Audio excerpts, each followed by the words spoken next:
So Brexit seems to be dead at this point.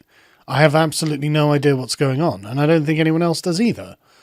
The Conservatives and Labour have failed to reach any kind of agreement in their negotiations, and today, apparently cameras had previously caught Theresa May being branded pathetic and insane by the EU Brexit negotiators.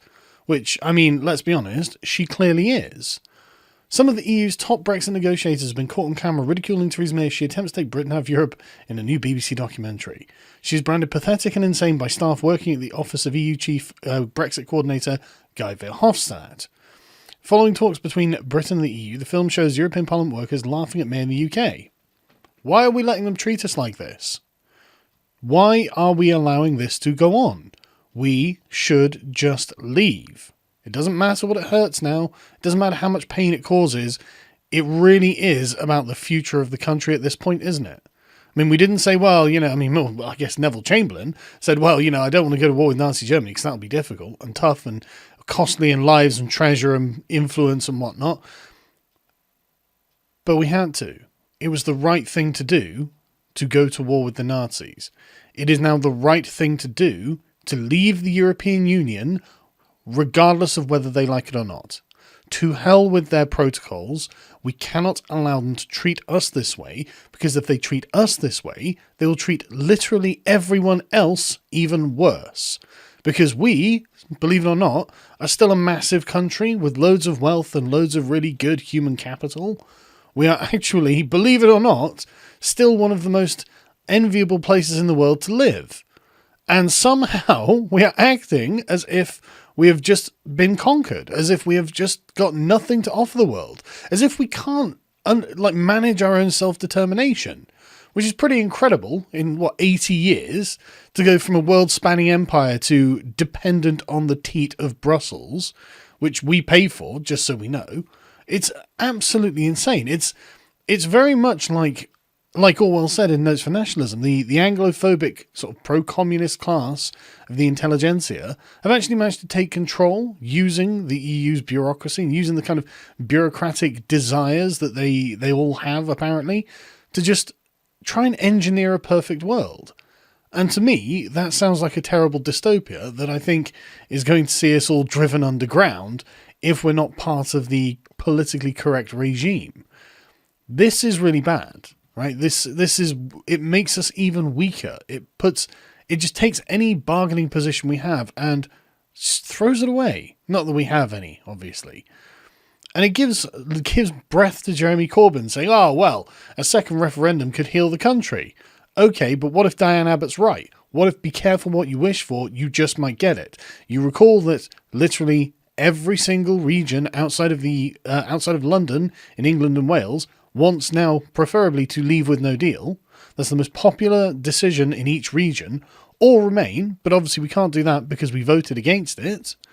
So what are we going to do? What happens if you don't even get your remain vote? What happens if the vote is leave again?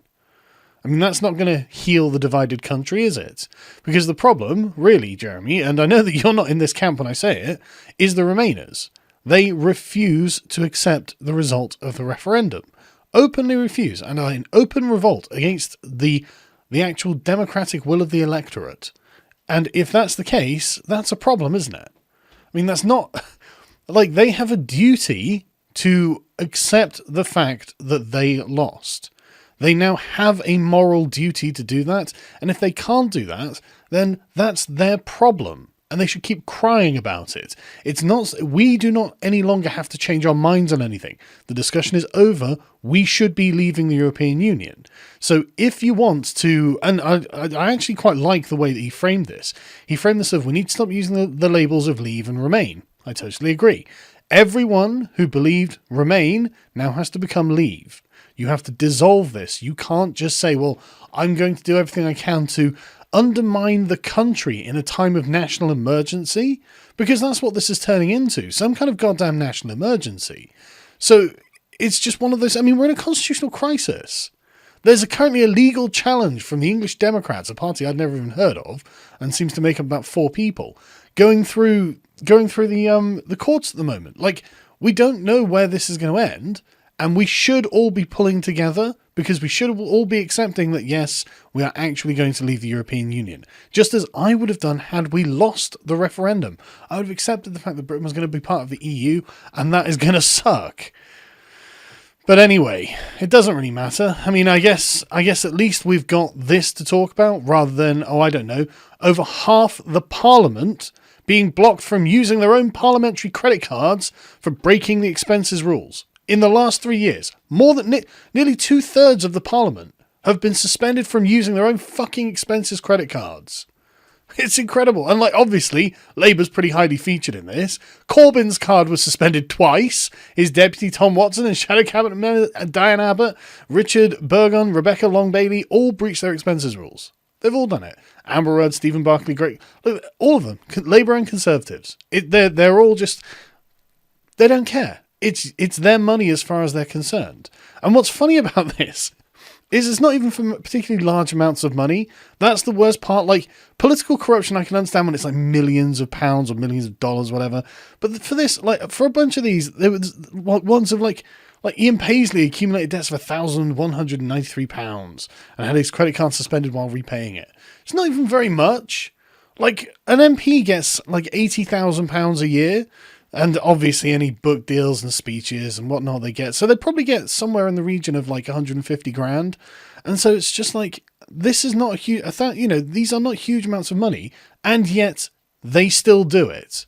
And yet they still break these rules and get their credit card expenses revoked. It's pretty incredible to me, to be honest. And then you come to the attitude of the Remainers towards the Brexiteers, as if they know what to do, which they don't, and as if the people who are supporting Brexit have no idea what's going on, which they do. There are some real experts on the Brexiteer side, and you get someone like Gavin Esler, who's part of Change UK, and he's just we must stop giving airtime to the village idiots of Brexit.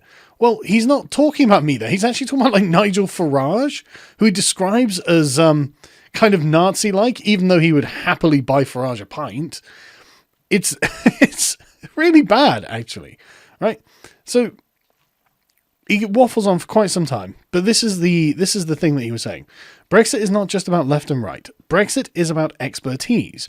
You cannot and should not have someone who really knows what they're talking about balanced out by someone who is essentially the village idiot. Now, that's not a very complimentary phrase, but he's speaking specifically to the people opposite him. However, I guess what we could do is expand this and say, well, who is your Brexiteer of choice? Who is your Brexiteer who is not the village idiot? And he will obviously not be able to give one.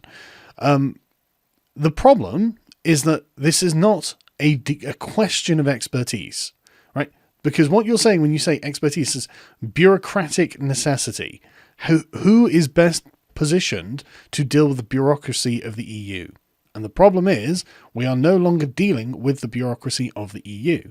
That's not the problem. Now it's about what we do as a sovereign island, hypothetically, and how we manage ourselves.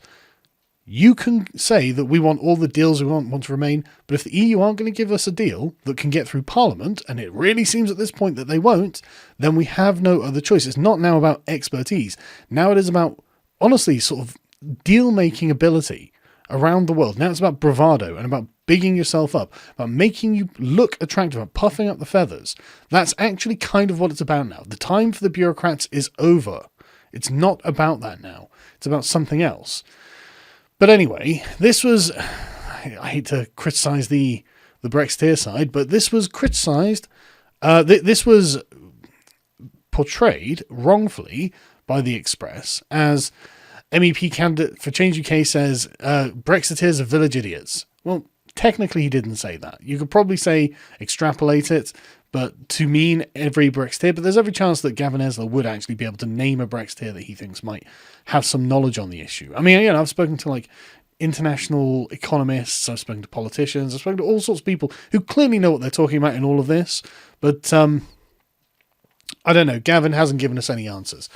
But the thing that I found annoying, though, is that he accused Martin Daubney of lying. Now, I've got a bit of a soft spot for Martin because I've always found him to be a gentleman and a scholar. And so this exchange, I won't play it because I'll probably get copyright strike, was really annoying to watch because Martin didn't really do anything wrong, as far as I can tell. But Gavin was just on the warpath about it. But again, Gavin, you could clear this up by simply saying, right, who do you think is not the village idiot of Brexit?